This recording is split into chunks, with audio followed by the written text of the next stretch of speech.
جیسے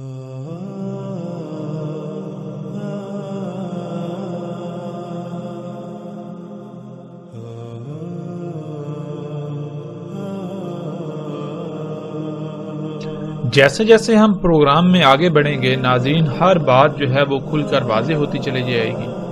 یہاں تک جو بات ہمارے سامنے آئی وہ یہ کہ رسول اللہ صلی اللہ علیہ وسلم نے کس طرح کھول کر واضح کر دیا کہ دجال کیا ہوگا۔ دجال انسان نہیں ہوگا، دجال شیطان ہوگا۔ شیطان کیا ہے؟ ہر وہ شے جو انسان کی ضرورت سے زائد ہے، اور وہ کیا ہے؟ وہ حیات الدنیا، دنیا کا مال و متاع، دنیاوی اشیاء۔ اور قرآن میں بھی اللہ سبحانہ وتعالی نے بالکل واضح کر دیا کہ شیطان کیا ہے۔ شیطان ہر وہ شے جو کھلم کھلا ارد گرد تمہارے موجود ہے، جو تمہیں اپنی طرف کھینچتی ہے، اللہ کی طرف جانے سے روکتی ہے۔ اتنا کچھ بیان کرنے کے باوجود، اتنا کچھ کھول کر بیان کرنے کے باوجود بھی رسول اللہ صلی اللہ علیہ وسلم نے یہ کہا، ذرا اس روایت پر نگاہ دوڑائیے۔ رسول اللہ صلی اللہ علیہ وسلم نے کہا، اس میں کچھ شک نہیں، میں نے تمہیں دجال کے بارے میں جو بھی ایجادات، حادثات، واقعات ہوں گے سب بیان کر دیا۔ اس کے باوجود مجھے یہ یقین ہے کہ وہ تمہاری عقلوں میں نہیں آئے گا، یعنی تم ان ایجادات وغیرہ کو دجال کی بجائے اپنا مسیحا تسلیم کر بیٹھو گے۔ اور حیران کن طور پر آج تک کیا یہ نہیں ہوا؟ آج اگر آپ سے پوچھا جائے یہ گاڑیاں، یہ جہاز، یہ مشینیں، یہ طرح طرح کی جدید سائنسی طریقے سے اگائی جانے والی فصلیں، یہ خوراکیں، یہ کیا ہیں؟ آج جس انسان سے بھی پوچھا جائے تو وہ آگے سے ایک ہی جواب دیتا ہے کہ یہ تو بہت ہی اچھی چیزیں ہیں، یہ تو انسان کے لیے مسیحا ہیں۔ ناظرین، مثال کے طور پر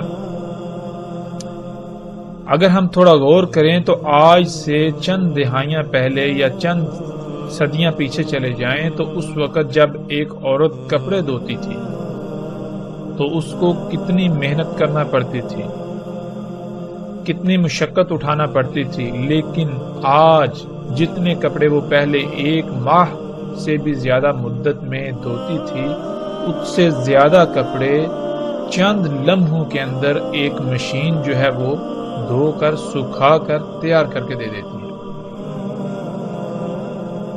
جس مشین کو ہم واشنگ مشین کہتے ہیں۔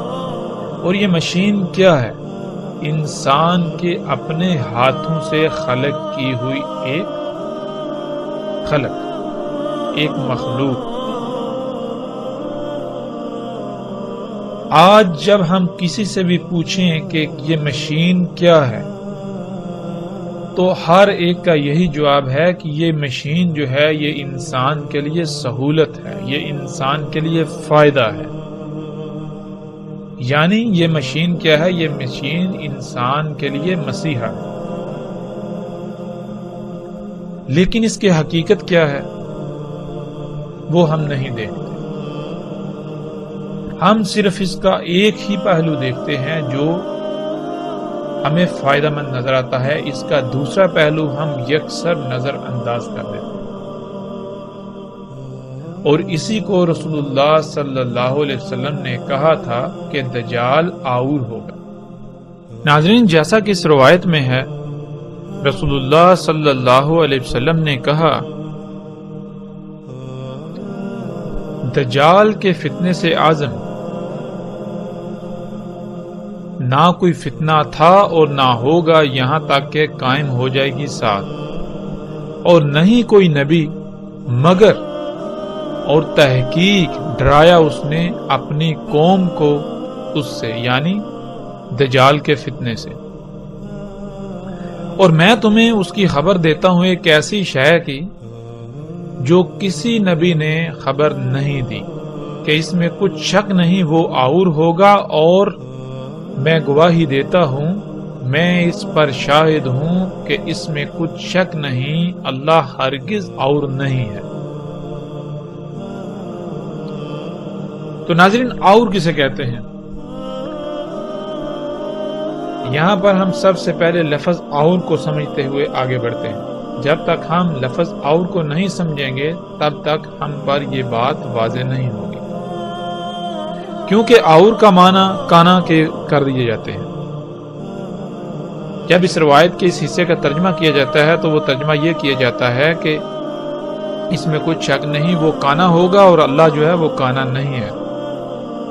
نعوذ باللہ، کیا یہ تسلیم کر لیا جائے کہ اللہ کی دو آنکھیں ہیں جیسے ایک انسان کی دو آنکھیں ہوتی ہیں؟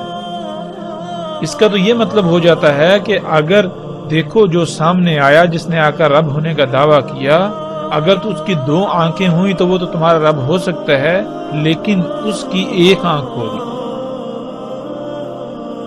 مطلب کیا؟ مطلب یہ کہ نعوذ باللہ ثم نعوذ باللہ کہ اللہ جو ہے، اللہ کی ذات کی دو آنکھیں وہ بھی انسان کی طرح کی۔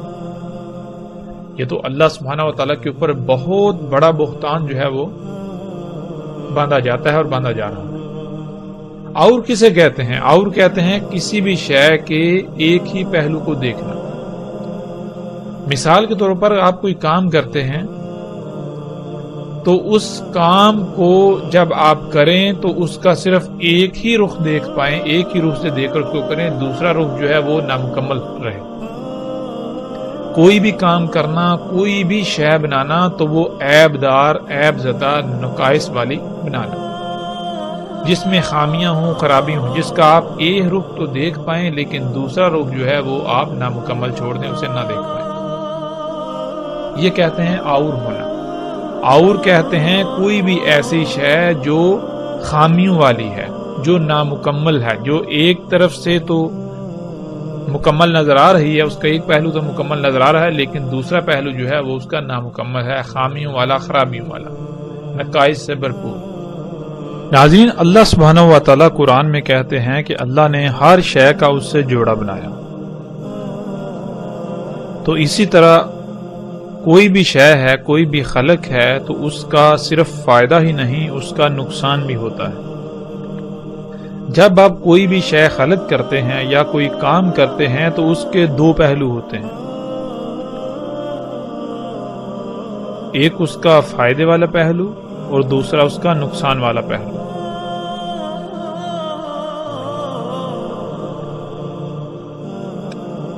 تو جو بھی کام دونوں پہلوؤں سے مکمل کیا جائے، دونوں پہلوؤں کو دیکھ کر کیا جائے، وہ ہوتا ہے اور نہ ہونا۔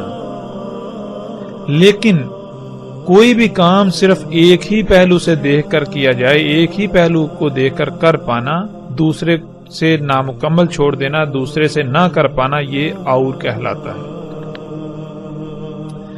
مثلا ناظرین، اس کی مثال یوں لے لیں، ایک طرف اللہ جو ہے وہ رب ہیں اور دوسری طرف دجال جو ہے وہ رب ہونے کا دعویٰ کرے گا۔ ہم نے پیچھے جان لیا کہ دجال کیا ہے۔ دجال ہے تو دنیا میں طرح طرح کی مخلوقات جن کا خالق انسان ہے۔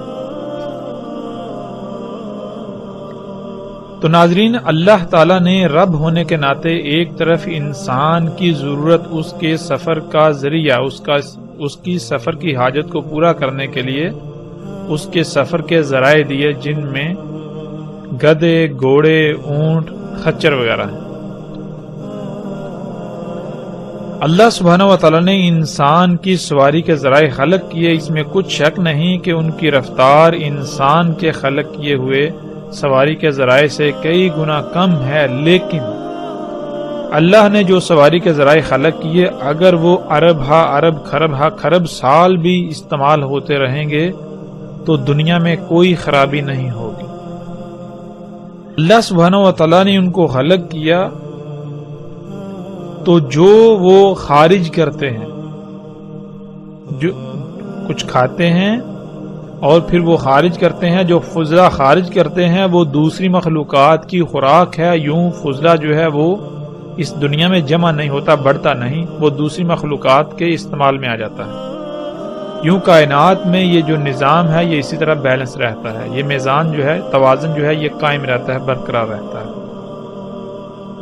لیکن اس کے برعکس انسان کے خلق کردہ سواری کے ذرائع، اللہ تعالیٰ نے جو انسان کی ضرورت پوری کرنے کے لیے، انسان کی سواری کی ضرورت پوری کرنے کے لیے جو ذرائع خلق کیے، وہ دونوں لحاظ سے مکمل خلق کیے، ان میں کوئی خامی نہیں، کوئی خرابی نہیں، کوئی نقصان نہیں، فائدہ ہی فائدہ ہے۔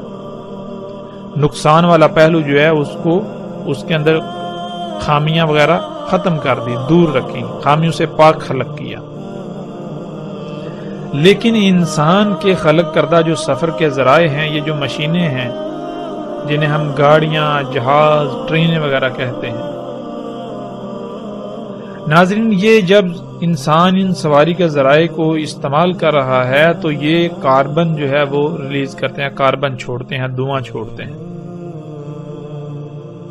اب یہ دھواں کہاں جا رہا ہے؟ انسان نے جب خلق کیا ان ذرائع کو تو صرف ایک ہی پہلو دیکھا، وہ ایک ہی پہلو کون سا ہے؟ وہ فائدہ ہی فائدہ دیکھا کہ اتنی تیز رفتاری سے سفر ہوگا، یہ ہوگا، وہ ہوگا، اتنی آسائشیں، سہولتیں، آسانیاں، آرام ہوگا، سکون ہوگا، سفر سالوں کا دنوں میں، گھنٹوں میں طے ہو جائے گا۔ لیکن جو دوسرا پہلو ہے ناظرین، اس سے بالکل اندھا رہا، وہ اسے نظر ہی نہیں آیا۔ وہ کیا کہ یہ گاڑیاں، یہ جہاز، یہ مشینیں آج جو دھواں چھوڑ رہی ہیں، اور جن فیکٹریوں میں، جن کارخانوں میں یہ مشینیں، یہ گاڑیاں بنتی ہیں، وہاں سے جو دھواں خارج ہو رہا ہے، آج پوری دنیا اس دھویں سے بھر گئی۔ اس دھویں کی وجہ سے آج ہر سال کم از کم 33 لاکھ انسان جو ہیں وہ موت کا شکار ہو رہے ہیں۔ دنیا کی 99% آبادی کسی نہ کسی بیماری کا شکار ہے اس دھویں کی وجہ سے۔ آج دنیا میں لا تعداد بیماریاں ایسی ہیں جو اسی دھویں کی وجہ سے پیدا ہوئی۔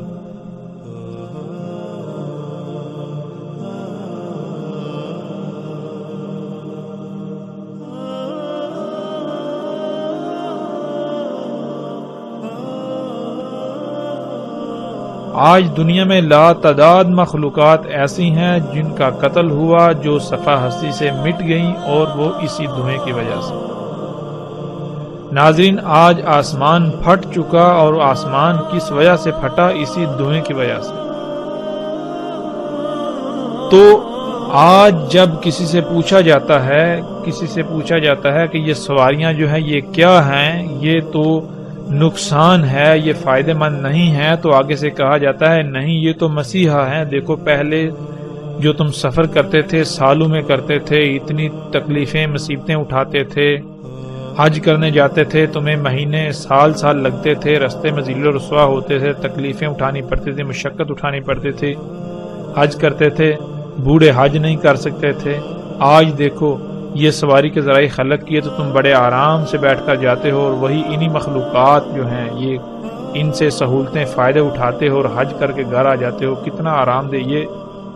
یہ نقصان ہے یا فائدہ ہے؟ یہ فساد ہے یا اصلاح ہے؟ یہ دجال ہے یا مسیحا ہے؟ تو اس کو اصلاح پیش کرتے ہیں، اس کو مسیحا بنا کر پیش کرتے ہیں، اور اس کو پھر دنیا کی اکثریت جو ہے اسی کو مسیحا تسلیم کر رہی ہے۔ آج اس سب کو رب بنا کر بیٹھیں گے۔ یہ ہے آور ہونا۔ تو دجال جو ہے وہ آور ہوگا، یعنی ہر وہ شے دجال ہوگی جس میں خامیاں ہوں گی، نقائص ہوں گے، خرابیاں ہوں گی۔ جو ایسی شے کو خلق کرے گی، خامیوں والی شے کو خلق کرے گی، خرابیوں والی اشیاء کو خلق کرے گی، وہ جو خالق ہوگا وہ دجال ہوگا۔ اللہ جو ہے وہ آور نہیں ہے۔ مطلب کیا؟ اللہ جو ہے وہ سبحان ہے، اللہ پاک ہے اس سے کہ وہ عیبدار خلق کرے۔ اللہ کوئی بھی کام جو کرتا ہے وہ اس کام کے دونوں پہلوؤں سے اس شے کو مکمل کرتا ہے۔ اللہ کی ذات جو بھی کام کرتی ہے، اللہ جو بھی کام کرتا ہے، وہ دونوں پہلوؤں سے مکمل، ہر قسم کی خامیوں، خرابیوں سے پاک خلق کرتا ہے اللہ۔ تو ناظرین یہی وہ واحد ایک علامت تھی، یہی وہ واحد ایک خبر تھی جو دجال کی پہچان کے لیے رسول اللہ صلی اللہ علیہ وسلم نے منفرد بیان کی کہ جان لو دجال جو ہے وہ آور ہوگا، اللہ جو ہے وہ ہرگز آور نہیں ہے۔ مطلب کیا؟ ہر وہ شے جس میں خامیاں ہوں، جس میں خرابیاں ہوں اور انسان اس کے باوجود اس کو اپنے لیے مسیحا سمجھتا ہے، اپنے لیے فائدہ مند سمجھتا ہے، وہ کیا ہے؟ وہ دجال، انسان اس کے دھوکے کا، دجل کا شکار ہو گیا۔ اور جو بھی ایسا خلق کرتا ہے، جس سے بھی ایسا کام ہوتا ہے، جو بھی ایسا کر رہا ہے، وہ دجال ہے۔ اللہ جو بھی کام کرتا ہے وہ ہر لحاظ سے پاک مکمل کرتا ہے، وہ کسی قسم کی خامی رائی برابر بھی کوئی عیب، کوئی فطور کسی شے میں نہیں چھوڑتا۔ تو جس شے میں بھی ہمیں یہ بات نظر آئے، خامی نظر آئے، خرابی نظر آئے، تو وہ کیا ہے؟ وہ دجال ہے، لہذا اس سے بچنا۔ پھر اس کے علاوہ اس روایت میں رسول اللہ صلی اللہ علیہ وسلم نے جو کہا وہ یہ، رسول اللہ صلی اللہ علیہ وسلم نے کہا کہ نہیں تھا، یعنی کہ ماضی میں بھی ایسے، یہ جو دجال کا فتنہ ہے یہ ماضی میں بھی گزر چکا۔ اور پھر اس فتنہ کو کیا کہا؟ رسول اللہ صلی اللہ علیہ وسلم نے کہا یہ فتنہ کیا ہے؟ عزم، اس سے عزم کوئی فتنہ نہیں ہوگا۔ عزم کسے کہتے ہیں؟ عزم اس کا مادہ ہے عزامہ، عین زوئیں میم۔ عربی میں عزامہ ہڈی کو کہتے ہیں، ہڈی میں مضبوطی پائی جاتی ہے، سختی پائی جاتی ہے، قوت پائی جاتی ہے، اور ہڈی جو ہے وہ جسم کے اندر پائی جاتی ہے، گوشت کے اندر۔ ہڈی جو ہے اگر اس کو ٹیڑھا کریں تو وہ ٹیڑھی نہیں ہوتی، وہ مڑتی نہیں۔ اگر آپ ٹیڑھا کرنے کی کوشش کریں گے تو وہ ٹوٹ جائے گی۔ پھر اسی طرح ہڈی جو ہے وہ گوشت کے اندر پائی جاتی ہے، جسم کے اندر پائی جاتی ہے۔ اگر جسم کے اندر سے تمام کی تمام ہڈی نکال لی جائے تو پیچھے جسم کی کیا اہمیت رہے گی، کیا حیثیت رہے گی؟ اس شے کو عزم کہتے ہیں۔ رسول اللہ صلی اللہ علیہ وسلم نے کہا کہ جتنے بھی فتنے ہیں ان میں سے عزم جو ہے فتنہ دجال ہے، یعنی کہ دجال کا فتنہ ایسا فتنہ ہے اگر اس فتنے کو فتنوں سے نکال دیا جائے تو باقی فتنوں کی اہمیت و حیثیت بالکل ایسی ہی رہ جائے گی جیسے جسم کے اندر سے، گوشت کے اندر سے تمام کی تمام ہڈی نکال لی جائے تو جو جسم کی اہمیت و حیثیت رہ جاتی ہے۔ اس سے جو بات سامنے آئی وہ یہ سامنے آئی کہ دجال بنیادی طور پر دنیا ہی کے فتنوں کا نام ہے، لیکن دنیا کے فتنوں کی ان پیک کا نام ہے، یعنی کہ جو سب سے اوپر والے، جو سب سے بڑے فتنے ہیں دنیا کے۔ آدم علیہ السلام کی تخلیق سے لے کر قیامت تک آنے والے جتنے بھی فتنے ہیں ان میں سے جو سب سے بڑا فتنہ ہوگا، جو سب سے بڑا فتنہ تھا، وہ کون سا فتنہ ہے؟ وہ فتنہ دجال کا، وہ فتنہ دجال ہے۔ یعنی کہ اب فتنہ کسے کہتے ہیں یہاں ہمیں یہ بھی سمجھنا بہت ضروری ہے۔ جب تک ہم لفظ فتنہ کو نہیں سمجھیں گے تب تک ہمیں جو ہے مزید بات واضح نہیں ہوگی۔ ناظرین، فتنے کو ہم ایک مثال سے سمجھ لیتے ہیں۔ مثال کے طور پر ایک شے ہے، مثلا آپ ایک شیمپو بناتے ہیں، مارکیٹ میں اس سے پہلے بال دھونے کے لیے کوئی ایسا شیمپو وغیرہ موجود نہیں، آپ نے سب سے پہلے ایک شیمپو بنایا، وہ بازار میں آیا تو آتے ہی وہ لوگوں میں مقبول ہو گیا۔ جب کوئی بھی وہ شیمپو خریدتا ہے، اس سے بال دھوتا ہے تو اس کے بال انتہائی اچھے، زبردست ہو جاتے ہیں اور وہ بہت مشہور ہو جاتا ہے۔ اب کیا ہوتا ہے، کچھ لوگ ایسے ہیں کہ جن کے دل میں لالچ پیدا ہوتا ہے، جن کے دل میں مرض ہے، وہ کیا کرتے ہیں، وہ ایسا کرتے ہیں کہ وہ آپ نے جو شیمپو بنایا بالکل اسی طرح کا ایک نقل بناتے ہیں، ایک یا ایک سے زائد نقلیں بناتے ہیں اور وہ بازار میں لے آتے ہیں۔ تو ناظرین، جب تک بازار میں آپ کا بنایا ہوا ایک ہی شیمپو موجود ہے تب تک اگر کوئی بچہ جائے، نوجوان جائے، بوڑھا جائے، عالم جائے، جاہل جائے، کوئی بھی جائے، اس اس کو کسی قسم کی کوئی پریشانی لاحق نہیں ہوگی. وہ دکاندار کو پیسے دے گا، قیمت دے گا اور شیمپو اٹھا کر لے آئے گا. لیکن جب اس اصل کے مقابلے میں ایک یا ایک سے زائد نقالیں آ گئیں تو جب بھی کوئی جائے گا، خواہ وہ بڑے سے بڑا علم رکھنے والا ہی کیوں نہ جائے، جب وہ جائے گا اور شیلف پر پڑے ہوئے شیمپو دیکھے گا، ایک ہی لیبل کے اندر 10 بوتلیں پڑی ہوئی ہیں، تو ان میں سے جب وہ ایک خرید کر لے آئے گا، آ کر جب استعمال کرے گا تو اسے پتا چلے گا وہ یہ تو جعلی ہے، یہ تو نکلی ہے. اب جب دوبارہ اگر وہ خریدنے جاتا ہے یا آپ خریدنے جاتے ہیں تو آپ کے اوپر یہ امتحان جو ہے وہ طاری ہو جائے گا. آپ ایک امتحان میں پڑ جائیں گے کہ آیا ان میں سے اصلی کون سا ہے. کیوں؟ اس لیے کہ 10 بوتلیں پڑی ہوئی ہیں، ان میں سے ایک اصلی ہے، باقی 9 جو ہیں وہ جعلی ہیں. اب دیکھنے میں جو ساری وہ بالکل ایک جیسی لگ رہی ہے. ایک جیسی تو دور کی بات ہے، جو نقل ہے وہ ایسی بنائی گئی کہ جو اصل ہے وہ نقل کے مقابلے پر نقل نظر آ رہی ہے. تو ناظرین، ایسے میں کوئی بھی انسان جب جائے گا، ہاں وہ کتنے ہی علم والا کیوں نہ ہو، تو اس کے اوپر ایک امتحان جو ہے وہ برپا ہو جائے گا کہ آیا ان میں سے اصل کون سی ہے، ان میں سے اصل شیمپو کون سا ہے. اس شے کو، اس امتحان کو، ایسے امتحان میں پڑ جانے کو فتنہ کہا جاتا ہے. اللہ سبحانہ و تعالیٰ نے انسان کو خلق کر کے دنیا میں ایک مقصد کے لیے بھیجا. اس مقصد کو پورا کرنے کے لیے اللہ سبحانہ و تعالیٰ نے انسان کو ایک طریقہ بتایا، جس طریقے کو، جس فارمولے کو دین کہا جاتا ہے، اور اس دین کا نام یعنی اس فارمولے کا نام اسلام رکھا. سلامتی پانے کا طریقہ، یعنی کہ دنیا میں تمہیں ایک محدود مدت تک موقع دیا جا رہا ہے، ایک مقصد ہے، اس کو تم نے پانا ہے، حاصل کرنا ہے، اس کو پورا کرنا ہے. اس مقصد کو پورا کرنے کے لیے تمہیں یہ طریقہ کام آئے گا. اس طریقے پر عمل کرتے ہوئے تم اس مقصد کو پورا کر لو گے. تو جب تک دنیا میں صرف وہی ایک فارمولا، وہی ایک دین رہے گا تو کوئی فتنہ نہیں، یعنی کوئی امتحان نہیں. ہر خاص و عام کو، بچہ ہے، بوڑھا ہے، نوجوان ہے، عالم ہے، علم نہیں ہے، سب کے اوپر واضح ہوگا کہ دنیا میں آنے کا مقصد کیا ہے اور اس مقصد کو پورا کرنے کا طریقہ کیا ہے، کیسے پورا کرنا. لیکن جب اللہ سبحانہ و تعالیٰ کے دیے ہوئے ایک دین، ایک طریقے کے برعکس اور طریقے بھی کھڑے کر دیے جائیں کہ انسان کو یہ پتہ ہی نہ چلے کہ دنیا میں آنے کا مقصد کیا ہے، جب ایک کے مقابلے پر 2 یا 2 سے زائد اور طریقے ہیں، تو پھر انسان جو ہے وہ امتحان میں پڑ جائیں گے کہ آیا ان میں سے اصل کون سا ہے، کہ دنیا میں آنے کا مقصد کیا ہے، وہ مقصد پورا کیسے کیا جائے گا.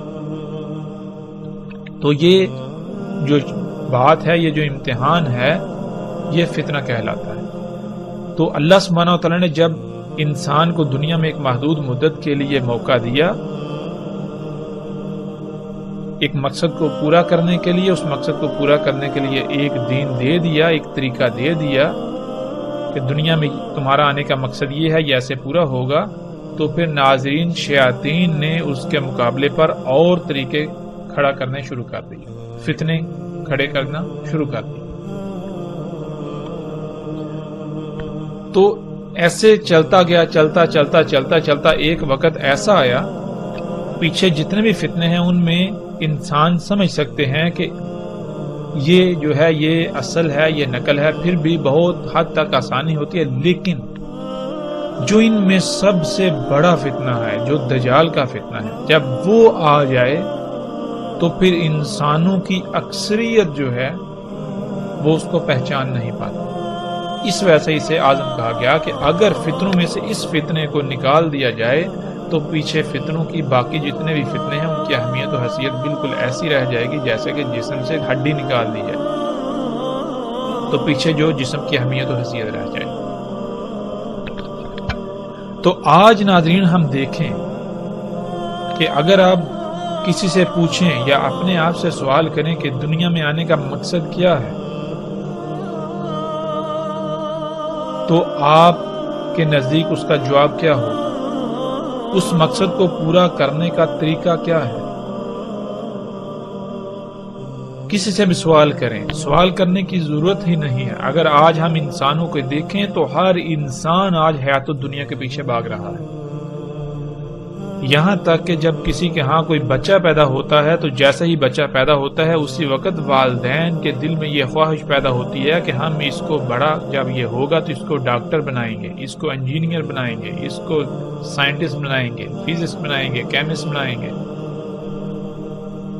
یہ فلاں بزنس کرے گا، یہ ایجادات کرے گا، یہ کوئی شہد دریافت کرے گا۔ تو ناظرین یہی تو وہ فتنہ ہے، یہی تو فتنہ دجال ہے۔